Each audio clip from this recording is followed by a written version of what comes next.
Bonjour et bienvenue à tous les Kunta, j'espère que vous allez tous très bien. Je suis très heureux de pouvoir partager cette vidéo encore avec tous les Kunta du monde entier. Cette émission s'appelle Dino Coach. Et dans cette émission, nous allons interviewer plusieurs coachs qui vont nous parler de leur expérience, d'un sujet d'actualité et surtout de gestion de finances personnelles. Donc, sans plus attendre, tout de suite, nous allons recevoir le coach Ricardo Kanyama.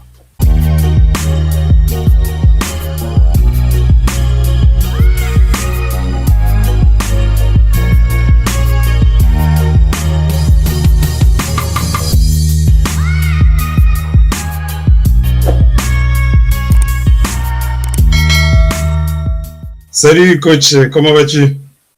Ouais, salut Eric, je vais bien, merci. Et toi, tu as bien commencé 2023? Écoute, super, avec beaucoup d'objectifs très très ambitieux. Et toi, comment ça va? Ouais, ça va. Et puis, je salue tous les contacts, tous les amis du succès, tous les chevaliers de la philosophie de la chef de ma mère. Et je leur souhaite même en retard une très très bonne année. Parce qu'à un moment, j'étais très occupé, j'ai pas eu le temps de faire les directs. Bon, merci pour l'opportunité que vous me donnez aujourd'hui. Oui, effectivement, ça fait un moment. Effectivement, il y a eu beaucoup de réclamations de toute la communauté Vision la Chèvre qui demandait où est-ce qu'est le coach, qu'est-ce qu'il fait, pourquoi on l'entend pas. Est-ce que tu peux nous dire un petit peu ce qui t'occupait? Ouais, le coach, il va bien. Je, c'est vrai que cette année, j'ai fait peu de directs, j'ai fait peu de vidéos. C'est parce que j'étais très occupé ailleurs dans mes business personnels. Parce qu'il y a un temps pour tout, hein. Il y a le temps que les coachs allouent pour vous les comptes, mais les coachs ont aussi d'autres responsabilités. Et je suis en train de travailler sur certains nouveaux projets. Et les comptes sont dans des business, ils savent des nouveaux projets, comment ça prend du temps, parfois on n'a plus d'horaire, on travaille nuit et jour. Mais comme c'est pour le bien de l'humanité, c'est pour le bien de l'Afrique, c'est pour le bien des Kunta, alors souffrez que les coachs ne soient pas tout le temps avec vous. Mais je suis aussi toujours avec vous. Hein. J'ai toujours dit, on est en contact à travers des livres, à travers des formations, à travers des vidéos qui sont déjà en ligne. Et vous êtes des leaders, hein, vous êtes des leaders. Les leaders, c'est comme l'automobile. On pousse un peu, ça démarre et puis ça part. Donc, c'est pas de brouettes. Et on sera tout le temps là en train de pousser manuellement. Je sais que les comptes sont des combattants et je sais que vous les faites bien. Et j'ai eu beaucoup de personnes, les comptes, ils écrivent tout le temps mes transferts, mes coachs, les vidéos, coach les directs, vous nous manquez. Mais je sais que je n'annonce pas encore, mais ce que je fais dans les années à venir, ça sera pour votre bonheur, les comptes. Voilà un peu ce que je peux dire.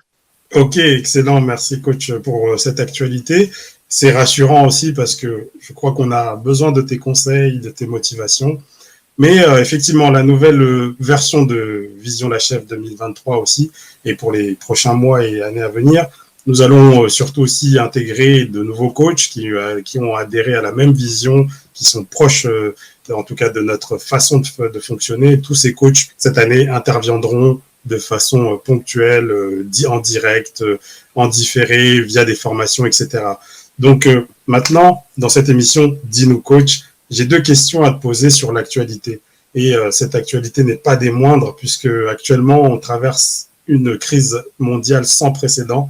Nous avons actuellement une crise qui est liée à l'énergie, mais aussi à l'inflation des prix, etc. Donc, je voudrais savoir qu'est-ce que tu en penses et surtout comment les Kunta du monde entier peuvent résister, faire face à cette crise. Voilà, d'abord, je reconnais comme tous les Kunta que le monde traverse une crise à cause de la guerre en Ukraine, la crise énergétique, la crise économique. Je crois que vous avez suivi, vous êtes en train de suivre des actualités tout le temps. Des grands groupes comme Meta, comme Amazon ont perdu beaucoup de leur valeur en bourse. Ça veut dire que la crise, elle est forte. Elle est forte, nous devons reconnaître, et la crise, elle est là. Mais le problème, c'est pas la crise. Le problème, j'ai toujours dit, c'est notre perception de la crise et comment nous pouvons nous positionner pour sortir vainqueurs d'une crise. D'abord, il faut reconnaître que la crise a toujours existé, hein, même depuis les temps d'Abraham, les temps d'Isaac, il y avait la crise, parce que j'aime toujours lire aussi la Bible avec une perspective d'homme d'affaires. Je prends par exemple l'histoire d'Isaac. On dit qu'il y avait une grande famine, il y avait une grande crise, mais c'était aussi le moment propice où Isaac a fait un business qui lui a permis de multiplier sa fortune fois 100 en une année. Donc, ça veut dire s'il avait 100 millions, et directement, il est passé à, s'il avait dit 1 million, il est passé à 100 millions. Donc, c'est pour dire que la crise existe toujours, mais ça a toujours été un moment où on peut sortir vainqueur d'une crise. Donc, ça, c'est déjà une invitation à tous les comptes. Je sais que vous êtes au début de votre parcours. Je sais que cette crise vous affecte. Acceptez-les, assumez-les. Beaucoup d'entreprises subissent les effets de cette crise, mais l'attitude mentale positive, toujours, c'est la meilleure réaction. Si vous gardez l'attitude mentale positive, vous sortirez vainqueur de cette crise. Donc, il s'agit pour nous tous de nous dire comment transformer cette crise en opportunité. Et observer les changements. Vous savez, si vous voulez réussir dans la vie, vous devez être capable de lire et de percevoir les changements à temps et pouvoir s'adapter. Alors, il faut qu'on s'adapte. Il faut qu'on pense l'avenir en fonction des bouleversements actuels. Et je pense que les comptes qui vont les faire, ils seront vainqueurs. Voilà un peu, Eric, sur la crise. Mais ne vous laissez pas abattre, c'est pas une fatalité. Le problème, c'est pour être résolu. Et un vrai comptable, c'est quelqu'un qui résout le problème. C'est ça la chef de ma mère. Effectivement, les comptables doivent se battre. Ça, c'était le leitmotiv, c'était la phrase principale que nous utilisions tout au long des années précédentes, mais ça sera toujours le même refrain. Donc, je suis comptable, je dois me battre pour ma liberté financière. Vous savez, Eric, ça, c'est ça restera pour nos enfants, les enfants de nos enfants. Tous les jours, disons à nos enfants, nous sommes les comptables, nous devons nous battre. Donc, nous devons nous battre et on se battra toujours jusqu'à la victoire finale. Et c'est un combat générationnel. Nous l'avons commencé, peut-être nous ne gagnerons pas, mais nous transmettrons les combats à nos enfants et de génération en génération jusqu'à ce que nous aurons la victoire finale. Donc, le compta, battez-vous et transmettez l'esprit du combat à nos enfants. À luta continua, comme on dit chez nous ici. Excellent, excellent. Merci pour cette réponse. Et j'espère qu'elle plaira aussi à nos Kunta. J'en suis persuadé en tout cas. L'autre question que j'aimerais poser, c'est on a reçu, en tout cas l'actualité dit récemment que nous sommes passés maintenant à 8 milliards d'habitants dans le monde entier. En Afrique, ça représente 1,4 milliard de la population, soit 17 à 18% de la population mondiale. C'est beaucoup. Et les perspectives ne font que d'être très importantes, voire exponentielles dans les années à venir. Mais pour toi, est-ce une opportunité ou est-ce une menace, cet accroissement de la population? Bon, pour moi, excusez-moi, peut-être ma position peut ne pas être agréable pour nombreux, mais c'est une position personnelle. Donc, pour moi, je ne vois pas ça d'abord comme une menace. Pour moi, d'abord, je pense ça comme un signe que le monde est régi par la loi de l'abondance. Vous voyez qu'il y a croissance démographique. Ça veut dire on peut croître aussi dans d'autres domaines. Bon, nous sommes 8 milliards aujourd'hui. Ça peut être un problème si on continue avec les perspectives actuelles. Mais ça peut être aussi une opportunité si on s'y prend autrement. C'est comme un père de famille. Si tu as 10 enfants et que ce sont tous des consommateurs appauvrissants, que tu dois nourrir, vestir, prendre en charge à tout point de vue et puis les soutenir même lorsqu'ils sont adultes, soutenir leur famille. Évidemment, ça peut beaucoup peser sur toi. C'est pas bon. Mais prenez l'inverse que ces 10 enfants, ils sont autonomes, chacun c'est un vrai compta et chacun évolue responsablement. C'est une contribution. Ça sera une famille des riches. Donc, si le monde continue dans la dynamique actuelle où il y a un petit groupe de producteurs qui doit nourrir la masse qui sont de consommateurs appauvrissants, je pense que ça sera un problème. Ça sera un problème. Ça va créer de plus en plus d'écart entre une petite minorité riche et la grande majorité pauvre. Mais si, par exemple, pour nous en Afrique, nous devons changer de perspective, nous devons changer l'approche, nous devons changer l'attitude. Je crois que notre population est une richesse. Et notre population peut devenir créatrice de richesses et cela peut donner beaucoup plus d'opportunités parce que ce sont des bouches à nourrir. Les 8 milliards auront toujours besoin de quelque chose à manger.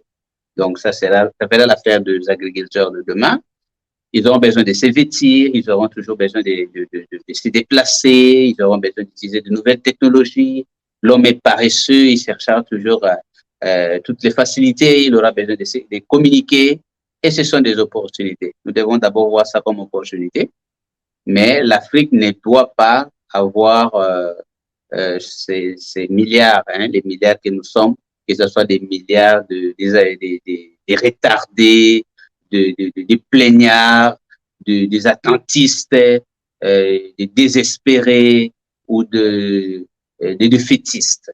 Mais plutôt, si c'est 1 milliard de gens debout, qui prêtent à se battre, hein, ça sera une armée qui a de l'avantage. Voilà, sur le plan économique. Voilà un peu mon point de vue. Donc, considérons ça comme une opportunité.